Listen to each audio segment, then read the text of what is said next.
France Bleu Paris. Côté expert, Corentine Feltz. L'Île-de-France est la région qui compte le plus d'étudiants, à peu près 750 000 étudiants, peu de logements disponibles, des logements chers qui grignotent tout le budget des étudiants. Donc 6 sur 10 restent chez leurs parents, quitte à faire plus d'1 heure de trajet pour aller à la fac ou dans leur école. En cette période de rentrée étudiante, quelle solution pour se loger ? 01 42 30 10 10 pour poser vos questions à Justine Renaudet, qui est cofondatrice de Colette. Bonjour Justine. Bonjour. Combien ça coûte de se loger en Île-de-France pour les étudiants aujourd'hui ? Alors ça coûte très cher. En effet, le budget moyen d'un studio de 12 mètres carrés à Paris, on est plutôt sur du 850-860 € par mois. Et vous appelez ça un studio ? Oui. 12 mètres carrés. Plus de 800 € à Paris, contre quoi 500 € en province à peu près ? Oui, alors c'est ça dépend. Hein, c'est vraiment très variable selon les villes. En tout cas, 9 des 10 villes les plus chères de France se situent en Île-de-France. Pourquoi ça devient de plus en plus compliqué pour les étudiants et pour se loger en particulier ? Écoutez, je pense que voilà, il y a pas mal de propriétaires qui se tournent vers de la location de courte durée, donc ça c'est sûr, c'est un fait. Et puis il y a toujours eu à Paris une tension sur le logement étudiant, et donc ça ne fait que se renforcer en fait année après année. Car il y a de plus en plus d'étudiants en Île-de-France, et puis évidemment ils n'échappent pas à l'inflation. Alors quelles sont les possibilités de logement pour les étudiants aujourd'hui ? Vous l'avez dit, le studio de location. Voilà, tout à fait. Il y a la colocation entre jeunes, bien sûr. Rester évidemment chez ses parents, ça c'est une solution qui est privilégiée avec les prix. Et puis bien sûr la cohabitation entre générations dont on va parler, j'imagine. Alors résidence étudiante, il y en a suffisamment des résidences d'étudiants en Île-de-France ? Pas encore assez. Non, il y en a clairement pas assez. Les places sont chères dans le sens elles sont très limitées. Donc malheureusement on ne peut pas accueillir tous les étudiants dans ces logements, bien sûr. Donc fort de ce constat chez Colette, vous avez proposé une autre alternative.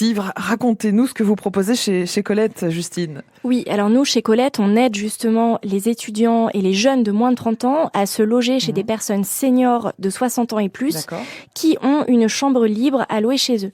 Et donc, rien qu'à Paris, pour vous donner une petite idée, on a plus de 100 000 seniors qui ont une chambre vide chez eux. Donc, c'est vraiment un réservoir de logements inexploités assez phénoménal. Les pensions de retraite sont généralement basses. En moyenne, en France, c'est 1 500 € par mois. Les étudiants n'ont pas beaucoup de ressources, évidemment. Alors, rapprocher ces deux moments de la vie où on a peu de ressources, ça a été le point de départ de votre idée, Justine ?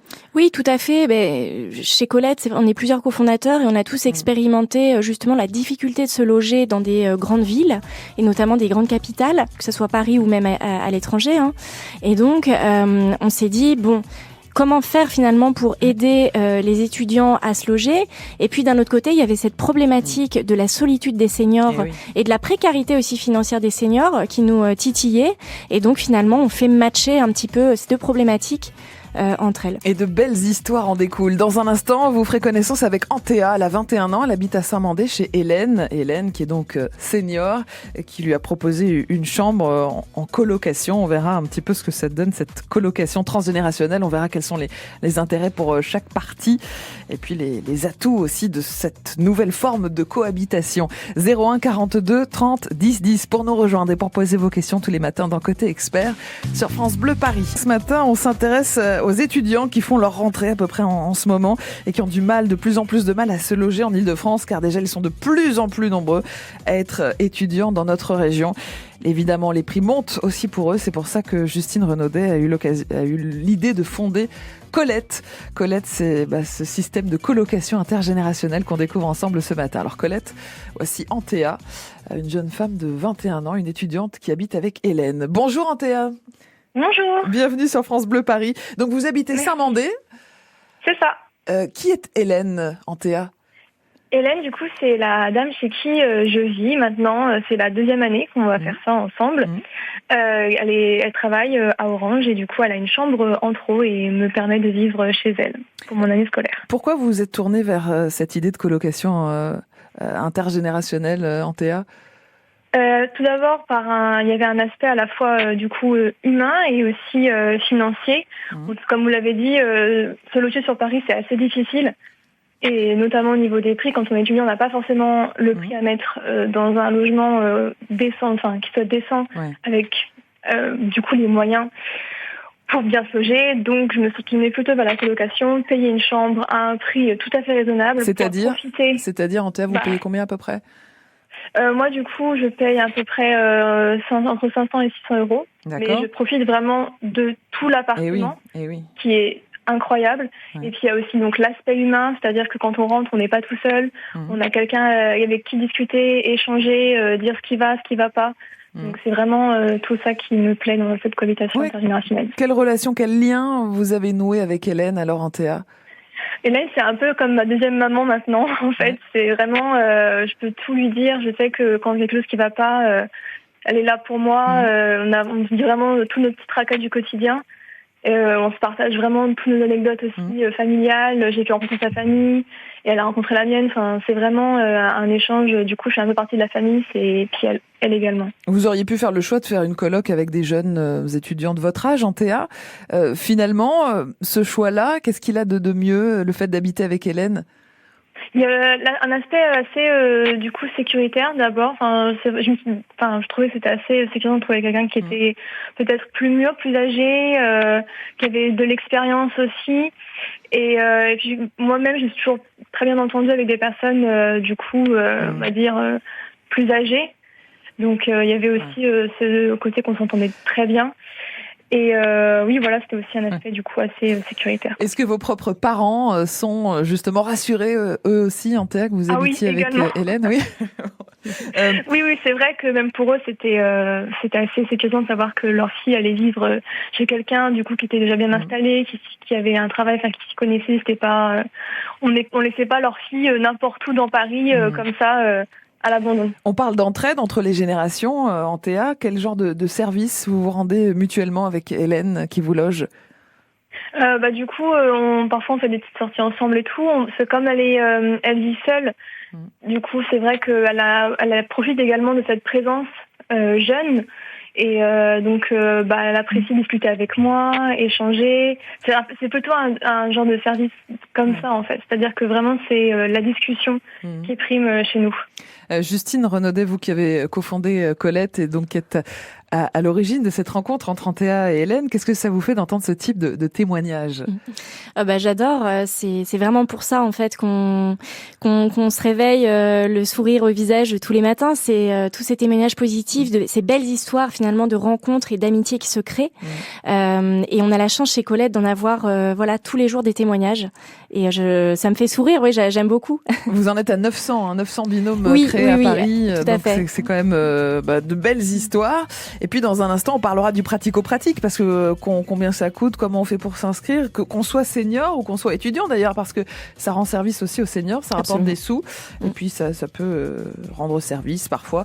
Donc merci beaucoup Anthea pour ce joli témoignage et à bientôt. À bientôt sur France Bleu Paris. On parle de cette colocation transgénérationnelle sur France Bleu Paris. Ça peut être une bonne idée de logement en Ile-de-France. Ça peut être une bonne idée aussi pour arrondir vos fins de mois si vous avez une chambre disponible. 01 42 30 10 10 pour poser toutes vos questions. Alors, comment se loger en Ile-de-France, surtout quand on est étudiant, qu'on n'a pas beaucoup de ressources? Eh bien, voici une idée de Justine Renaudet, cofondatrice de Colette. Eh bien, c'est la colocation intergénérationnelle. On a eu une belle idée, Justine, et un bel exemple avec Anthea, 21 ans, qui habite avec Hélène. Comment vous choisissez les binômes? C'est du hasard ou c'est un vrai travail de qui va bien s'entendre avec qui? Tout à fait. C'est surtout pas du hasard, justement, parce que le succès d'une cohabitation, elle repose sur le matching. Donc vraiment, les bonnes paires de cohabitants qu'on va créer, il faut qu'ils aient les mêmes attentes, le jeune et l'autre, et les mêmes affinités. C'est très très important. Pour vous, quels sont les atouts d'une cohabitation intergénérationnelle, Justine? Alors il y en a de nombreux, mais évidemment le côté financier, que ça soit du côté de l'autre ou du jeune, bien sûr, le côté humain, les belles histoires qu'on va pouvoir se créer, et puis bien sûr, par exemple pour le jeune, c'est quand même, ça fournit un cadre d'études serein, propice finalement à réussir ses études. Combien ça coûte de se loger comme ça chez l'habitant, entre guillemets? Alors sur Paris, on est en moyenne sur de 590 € par mois, tout inclus, sachant que tous les logements sont éligibles aux APL. D'accord. Donc c'est à peu près 35% moins cher que de la location de studio classique dont on parlait. Et puis tout est compris, c'est-à-dire l'électricité, puisque l'énergie en ce moment, les prix montent, tout ce qui est box, internet, etc. Absolument. Tout est inclus dans ce prix qui est quoi, 30-35% inférieur à ce que vous appeliez studette de 12 mètres carrés Exactement. à Paris. Et là, on profite donc de tout l'appartement et de ce cadre sécurisant dont vous parliez. Quel est le délai pour trouver un logement? Parce que on sait que c'est difficile de trouver un logement en Île-de-France. Est-ce que ça peut être assez rapide avec Colette? Ça peut être très très rapide. On calcule en moyenne une douzaine de jours entre l'inscription du jeune sur notre plateforme et la réservation du logement. Dans les faits, ça peut aller beaucoup plus vite que ça. Parfois, en 48 heures, le jeune a trouvé son logement. Quelle sécurité de paiement du loyer vous offrez aux seniors? Parce que c'est vrai que c'est toujours la petite angoisse des propriétaires qui louent leur logement ou une partie de leur logement, c'est de recevoir le loyer. Oui, bien sûr. Nous, c'est vrai qu'on fait tout un profilage du jeune en amont. On va vraiment vérifier qui il est, ses motivations, dans quelle université il est inscrit. Donc, à ce jour, on a eu moins de 0,5% en fait de petits soucis de paiement qui sont toujours réglés sans problème en fait. Quelles conditions faut-il pour mettre une chambre à louer? C'est uniquement des seniors? Il faut avoir plus de 60 ans, comme vous le dites dans la promesse, Justine? Absolument. En fait, pour faire une cohabitation intergénérationnelle et vraiment louer avec le contrat de cohabitation intergénérationnelle, il y a un critère d'âge. Donc, moins de 30 ans pour le jeune, plus de 60 ans pour le senior. Mais aussi, il y a le critère de résidence principale. Donc, il faut véritablement que le jeune et l'hôte vivent sous le même toit et fassent de ce logement leur résidence principale. Ouais, ça, c'est pour éviter éventuellement de détourner un Tout petit à peu fait, exactement. L'objet de la location. Pourquoi ne pas étendre d'ailleurs à plus de monde votre système de colocation, Justine? Bien sûr, nous évidemment, on souhaiterait fortement que cette limite de 60 ans soit abaissée parce que finalement, quand on a 18 ans et 50 ans, on est aussi dans le cadre d'une cohabitation intergénérationnelle. Évidemment. Donc nous, on œuvre, c'est vrai, on fait du lobby en fait pour pouvoir étendre un petit peu le cadre de cette cohabitation. Parce que souvent, quand on arrive vers 50 ans, les enfants sont grands, ils commencent à partir de la maison, des chambres se libèrent. Oui. Ça peut être une bonne idée pour combler aussi cette sensation qu'on appelle le nid vide. Tout à fait, oui. Absolument. Nous vraiment, c'est vraiment notre vocation à la fois de s'étendre, je dirais, sur toute la France et même ailleurs, mais aussi d'étendre cette cohabitation en abaissant l'âge peut-être, tout à fait. Alors on parle évidemment du pouvoir d'achat en ce moment, de l'inflation. Est-ce que vous avez remarqué qu'il y a de plus en plus de demandes d'inscription aussi des seniors qui veulent arrondir leur fin de mois en louant une de leurs chambres? Je dirais que la tendance, elle continue de se confirmer au fil des mois. Et le sujet de l'inflation revient assez souvent en ce moment dans les motivations des hôtes. C'est vrai que le coût de l'énergie grimpe, le coût de la vie augmente. Et donc, c'est vrai que l'apport financier que représente une cohabitation, c'est le premier quand même critère pour s'y mettre. Et donc, beaucoup d'hôtes viennent vers nous en nous disant, voilà, ça ne suffit plus ma retraite, il faut que je complète mes revenus. Colette est la première plateforme à proposer ce service d'accompagnement à la colocation intergénérationnelle? Alors, le concept en fait finalement de cohabitation intergénérationnelle est assez ancien. Il y a beaucoup d'assos qui ont lancé l'idée il y a quelques années. En tout cas, Colette développe la première plateforme en ligne privée de cohabitation intergénérationnelle avec vraiment de la tech, comme on dit, au service du passage à l'échelle de ce mode de logement. Ouais. Voilà, donc un véritable accompagnement Tout à fait. Que propose Colette. On veut s'inscrire, on fait comment, Justine, qu'on soit jeune, étudiant ou senior? Alors c'est très simple, vous vous rendez sur le site internet colette.club et puis ensuite vous vous inscrivez en ligne et quelqu'un de notre équipe va vous recontacter sous 24 heures. Merci beaucoup Justine Renaudet d'avoir présenté Colette. Vous êtes la cofondatrice de cette plateforme qui accompagne donc cette colocation intergénérationnelle. Merci d'être venue sur France Bleu Paris. Merci à vous. Pour nous présenter ce joli projet et à bientôt. À bientôt.